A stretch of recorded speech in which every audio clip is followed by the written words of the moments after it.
पिछले कुछ समय से किसान को वेस्ट मैनेजमेंट सिखाया जा रहा है, बहुत जगह से, बहुत लोगों से।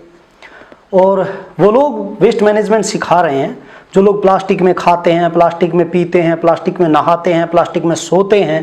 वो लोग उस किसान को वेस्ट मैनेजमेंट सिखा रहे हैं जो हजारों साल से, जिसकी सैकड़ों पीढ़ियां अपने पशुओं के गोबर को सुखाकर, उसको जलाकर, फिर खाना पकाकर खाते थे। उस किसान को वेस्ट मैनेजमेंट वो लोग सिखा रहे हैं जिनकी जिंदगी प्लास्टिक पर निर्धारित है। ऐसा ही वातावरण चल रहा है आजकल। किताबी लोग प्रैक्टिकल होते नहीं, लेकिन वो ज्ञान बांटते खूब हैं। किसान सबसे आसान शिकार है, उसको हर तरफ से ज्ञान दिया जाता है, जैसे उसे कुछ आता जाता नहीं है। दिक्कत भी है क्योंकि उसकी बात करने वाला कोई नहीं है। आज हम अपनी जो ease of doing agriculture series जो चला रहे हैं, वीडियो सीरीज, उसमें किसान का जल अपराध नाम से एक वीडियो बना रहे हैं। जल अपराध आप समझ गए होंगे कि किसान के ऊपर एक आरोप है कि उसने पानी को खत्म कर दिया धरती से, किसान ने। और ये एक वातावरण पिछले कई सालों से बनाया जा रहा है, इस पर ही हम आज बात करेंगे। कृषि क्षेत्र में क्रांति के जनक माने जाते हैं MS स्वामीनाथन। उनकी एक लेख पढ़ रहा था मैं काफी दिन पहले एक इंटरनेट पर। तो उन्होंने लेख लिखा था कि जब ये सब कुछ चल रहा था, हरित क्रांति का काम चल रहा था देश में, तो एक समस्या आ रही थी। जो भारत में जो ट्रेडिशनल धान की फसलें थी, वो जरा से उससे रासायनिक खाद डालने से ज्यादा बढ़ जाती थी और फिर गिर जाती थी और उनमें पैदावार अच्छी नहीं हो पाती थी। तो ये दिमाग लगाया गया कि जापानी धान से भारतीय धान को मिक्स ब्रीड करके और एक किस्म तैयार की जाए, और वो हुई। उसका परिणाम ये निकला कि उसका जो तना था वो थोड़ा करड़ा और सख्त था, और लंबाई कम हो गई उसकी, जिससे रासायनिक खाद ज्यादा देने की क्षमता बढ़ गई और वो पैदावार ज्यादा देने लगी। तो धान की पैदावार हुई और पूरे देश के किसानों ने खूब धान और गेहूं पैदा किया और भारत को खाद्यान्न संकट से बाहर निकाल दिया। इसका इनाम मिला कुछ साल बाद किसानों को। और मैं हरियाणा के किसानों को तो विशेष कहूंगा, ये वो हरियाणा जो लड़ाई का मैदान था, जहां पानीपत की लड़ाई हो, तरावड़ी की लड़ाई हो या महाभारत का युद्ध हो, सारी लड़ाइयां भारत में हरियाणा में लड़ी गई। ये लड़ाई का मैदान धान का खेत बना दिया किसान ने अपनी मेहनत से। उसका इनाम उसे मिलना था, इनाम आज मिल रहा है उसे अपराधी करार देकर। जैसे गेहूं और जो धान है उसी ने उगाया और पानी सारा खत्म किया उसने, और वही जिम्मेदार है पूरी दुनिया में जो पानी का जो क्राइसिस बढ़ रहा और इस पर विवाद चल रहा, उसका जिम्मेदार किसान और मुख्यतः हरियाणा और पंजाब का किसान है। उस पर तलवार लटकाई जा रही है। थोड़ा सा मैं आपके बीच कुछ आंकड़े रखना चाहूंगा कि पानी कहां कहां खपत होती है उसमें देश में, उस पर बात रखेंगे। लेकिन उससे पहले मैं एक चीज और रखना चाहूंगा कि मुख्यतः धान की फसल में सिंचाई माध्यम से जो पानी बर्बाद होता है उसका आरोप किसान पर लगाया जाता है। तो सरकार ने इसमें कितना योगदान दिया है, 3-4 जो वो तरीके हैं सिंचाई के फसलों में, उन पर बात करेंगे।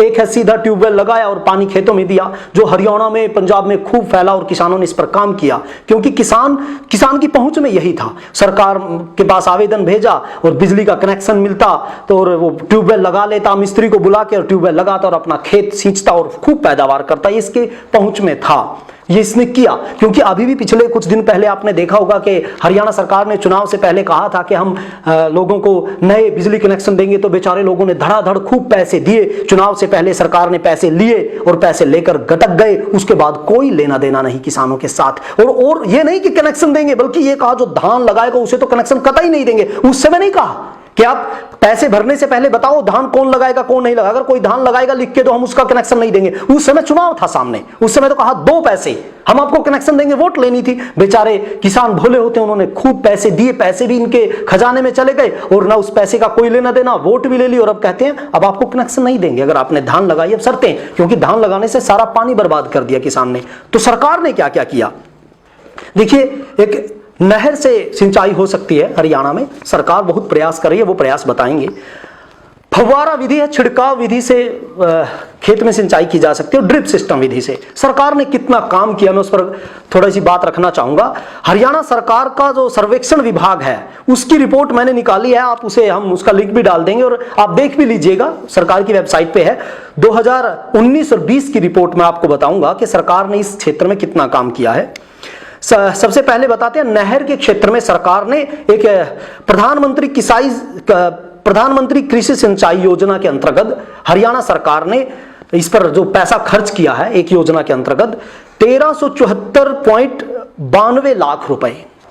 अब आप समझ रहे हैं 1374, समझ लीजिए 92 को भूल जाइए, पॉइंट 92 को, 1374 लाख रुपए खर्च किए। कितनी बड़ी राशि नहरी पानी की सिंचाई व्यवस्था को सुदृढ़ करने के लिए खर्च किए। हरियाणा सरकार को जो दिए प्रधानमंत्री कृषि सिंचाई योजना के अंतर्गत, उसने खर्च किए 2018-19 में 1374 लाख रुपए। सोचो कितना पैसा होगा। लग रहा है लाख लिख के, क्योंकि लाख लिखना पड़ा, क्योंकि शर्म खुद आ रही होगी करोड़ लिखने में कि इनके करोड़ कितने बनते हैं। पूरे हरियाणा 1374.92 लाख लिख दिया ताकि लगे कि राशि बहुत बड़ी है। कितनी है? 13 करोड़ रुपए पूरे हरियाणा में साल भर में। लोग एक सड़क के निर्माण में, गली के निर्माण में 13 करोड़ रुपए लग जाते हैं। पूरे हरियाणा की नहर की सिंचाई व्यवस्था के लिए प्रधानमंत्री कृषि सिंचाई योजना में हरियाणा सरकार का सर्वेक्षण विभाग कह रहा है 1374 लाख, मतलब 13 करोड़ 74 लाख रुपए लगाए गए। क्या इससे नहरी पानी की व्यवस्था कर दी आपने? दूसरा, फव्वारा जो सिस्टम है उस पर सरकार ने जो खर्च किया है वो 2017-18 के वर्ष में 1244.13 लाख रुपए खर्च किए। वही फिर लाख, करोड़ लिखते हुए शर्म आती है क्योंकि 12 करोड़ रुपए बनते हैं। फव्वारा विधि से जो किया गया उसमें 12 करोड़ रुपए हरियाणा सरकार ने खर्च किए। इतना पैसा, कमाल की बात है, 1244 लाख रुपए खर्च कर दिए। लाख लिखते हैं क्योंकि लिखते हुए शर्म आती है लिखने वाले को। 12 करोड़ लिखेगा तो कहेगा थोड़ी सी राशि आपने एक साल में लगाई है। 12 करोड़ रुपए लिखने की बजाय 1244 लाख रुपए लिखा है। देख लीजिएगा सर्वेक्षण विभाग, इंटरनेट पर सर्वेक्षण विभाग की वेबसाइट पे पड़ा है वो। ड्रिप सिस्टम, तीसरा नहर फव्वारा सिस्टम, ड्रिप सिस्टम। तीसरे ड्रिप सिस्टम में तो कमाल ही कर दिया सरकार ने। ड्रिप है जो थोड़ी थोड़ी बूंद बूंद से पानी पहुंचता और एक पाइप के सहारे धरती में दबा दी जाती है। ड्रिप से पानी पौधों की जड़ों में जाता है, उस ठीक तकनीक भी है वो। तो उस पर कितना खर्च किया हरियाणा सरकार ने? 2017-18 का आंकड़ा ये भी उसी सर्वेक्षण विभाग की रिपोर्ट में है। उन्होंने 169.59 लाख रुपए, वही फिर लाख लगाया क्योंकि 1.5 करोड़ रुपए लिखते शर्म आती। 1 करोड़ 70 लाख समझ लीजिए, लगभग 1 करोड़ 70 लाख रुपए साल में भर में ड्रिप सिस्टम पे खर्च किया है। इस पर लिखते हुए शर्म आती हरियाणा सरकार को। तो 169.59 लाख रुपए लिख दिया कि लाख लिख दो, इतने लाख दिए, लेकिन बनते वो 1 करोड़ 70 लाख के आसपास हैं। 1 करोड़ 70 लाख के आसपास देकर आप किसान को क्या हमने ड्रिप सिस्टम पे इतना खर्च किया साल भर में, किसान दोषी है फिर भी नहीं मान रहा, हमने तो इतना प्रयास कर लिया। और दूसरी तरफ मैं जो कहना चाहता हूं, जो हरियाणा सरकार ने और तरफ खर्च किया है। अब पिछले कुछ दिन से जो वेस्ट मैनेजमेंट सिखाई जा रही है ना किसान को, कि फाने जो जलाता है किसान उससे प्रदूषण होता है, तो उस पर हरियाणा सरकार ने पिछले साल जो खर्च किया है उसका जो आंकड़ा है वो 192 करोड़, लाख नहीं 200 करोड़ रुपए। किस किस चीज में? कैंप लगाकर, और जो प्रचार विभाग है सरकार का उस प्रचार माध्यमों से सोशल मीडिया पर खर्च किया गया, वीडियोस बनाई गई क्योंकि इनकी फोटो लगने थे उसमें। मतलब फाने ना जलाए किसान, उसके लिए 200 करोड़ रुपए के लगभग खर्च कर दिए। और सिंचाई विभाग के लिए 1.5 करोड़ रुपया। कमाल है, आपका दृष्टिकोण ही नजर आता है कि आप किस तरह से काम कर रहे हैं। और ऐसा दिखा दिया जाए सब चीजें करके कि किसान पे इसको समझा के हमने ताकत लगा दी। एक चीज मैं कहना चाहता हूं, आप इस सारी चीजों में हरियाणा का आम किसान या आम शहरी जिसकी हम सोच रहे हैं किसान की, वो भी सपोर्ट करे, वो भी समझे। जितना प्रतिबंध लगाया जाए, धान की फसल नहीं लगानी है, धान की फसल नहीं लगानी है, ये कानून पास कर देंगे, फाने जलाए तो जेल में डाल देंगे, वो डाल देंगे, पता नहीं कितने कानून पास कर दिए, जितने नोटिफिकेशन और ऑर्डर जारी किया ना सरकार ने। अगर सिंचाई के प्रति जागरूकता के लिए और इन जो ये पद्धति हमने बताई है, और नहरी जो व्यवस्था है, जो वाटर कोर्स सिस्टम है हरियाणा का, जो नहरें खैंड कहते हैं जिसे हरियाणवी भाषा में, जो खेतों तक पहुंचती हैं, टेल तक पानी पहुंचाने की जो जिम्मेदारी है सरकार की, आप हरियाणा का हर किसान जानता है, खेत से जुड़ा हर आदमी जानता है। पता नहीं आज से 30-40 साल पहले कुछ काम हुआ होगा तो हुआ होगा, उसके बाद उन पे ईंट नहीं लगी। सरकार ने एक व्यवस्था बनाई कि कोई नहरी पानी को अपने खेत तक लेना चाहे और जो वो वाटर कोर्स है उसको ठीक कराना चाहे तो उसके लिए कमेटी बनाओ, कमेटी बना के आवेदन दो, फिर विभाग सोचेगा, फिर उस पर काम करेगा। मतलब इतना कठिन बना दो कि किसान करे ना। आप क्यों नहीं पहुंचते कि नहरी पानी खेत तक क्यों नहीं पहुंच रहा? आप अपने अधिकारियों से क्यों नहीं सवाल करते कि नहरी पानी इतने प्रतिशत लोगों तक पहुंचना चाहिए, उसके खेत में नहरी पानी को आपका परिणाम देना, आपका टारगेट दिया जाता। आप नहीं कर पाए तो आपकी तबादला होगा, आपकी डिमोशन होगी। क्यों आपका प्रशासन दफ्तरों में बैठा है, एग्रीकल्चर डिपार्टमेंट के लोग कोई नहीं, लेकिन तलवार तो किसान पर लटकानी है आपको। दूसरी कुछ चीजें मैं और बताना चाहता हूं। पानी के ऊपर जो सरकार तलवार लटकाती है कि किसान ही हर चीज का जिम्मेदार है, तो थोड़ा सा मैं आपको बताऊं। जागरण न्यूज़पेपर है 26 जून 2019 का, इंटरनेट पे पड़ेगा, अब तो आजकल इंटरनेट का जमाना, सब मिल जाएगा आपको। तो वो कह रहा है कि एक मिनरल वाटर की बोतल बनाने में 3-3.5 लीटर पानी खर्च होता है। और पानीपत के, अकेले पानीपत के डाई उद्योग में जितना एक दिन में पानी खर्च होता है, उतना टोटल पानीपत की जनसंख्या का पानी का खर्च टोटल है। और वो उद्योग इतना पानी रोज बर्बाद कर देता है। बर्बाद पानी इतना होता है जितना आम पानीपत के लोगों का, पूरी जनता का टोटल खर्चा, नहाने, खाने, फैलाने, सब मिलाकर। अगला 25 जून 2018 को दैनिक भास्कर ने अलवर शहर पर एक रिपोर्ट बनाई थी।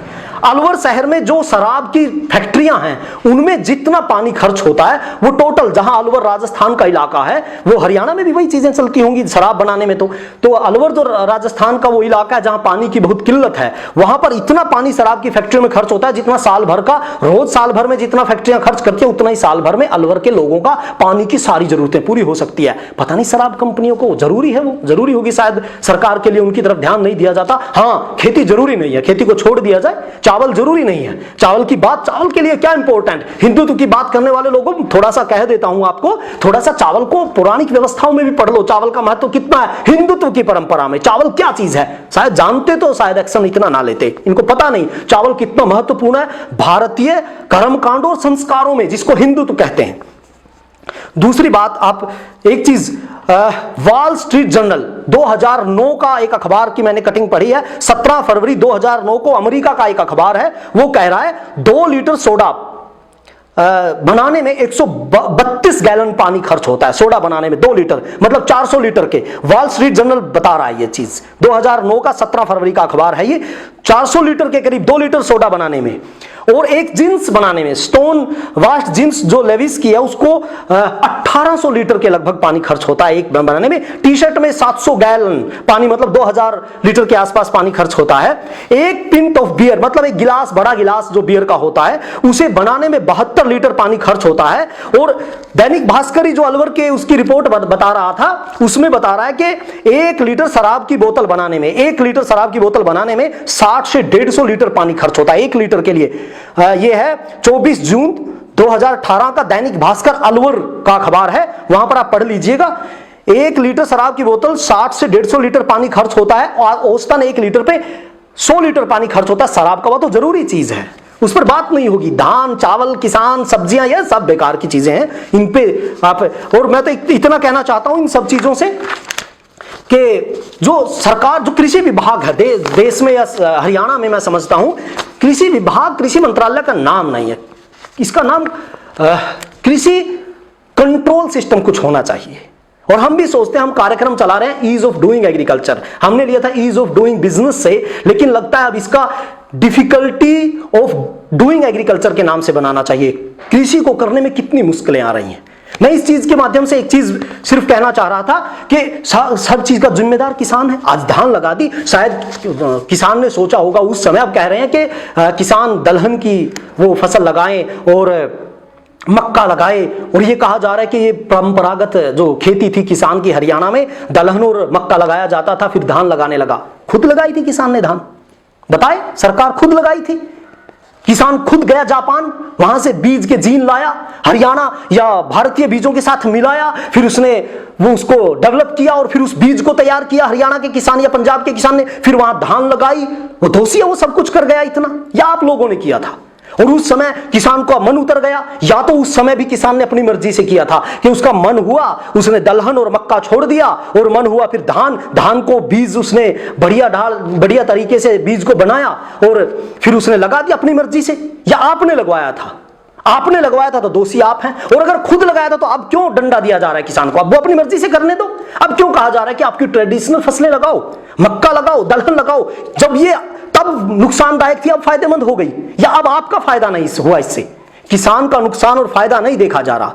मैं एक सबसे बड़ी समस्या मैं किसान को कहना चाहता हूं, समस्या क्या है?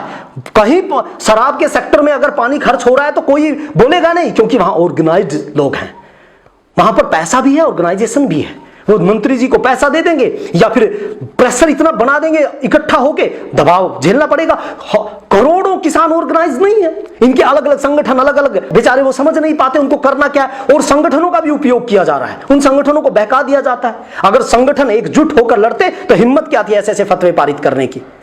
यह समस्या सबसे बड़ी है कि किसान की आवाज को यह समझा जाता है कि कहीं कुछ नहीं हो रहा तो किसान के ऊपर झेल, हर चीज को पहुंच दो और किसान मान जाएगा। सिर्फ मैं एक चीज इससे कहना चाहता हूं, आज सरकार ने फतवा पारित कर दिया चावल मत लगाओ। मैं एक चीज कहता हूं, आप भी खुद सोचो आपने कितना कितना खर्च किया है।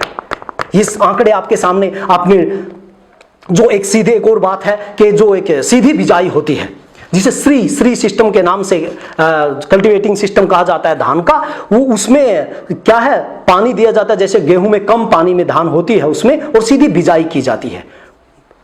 लगता है कहीं प्रचार हुआ उसका?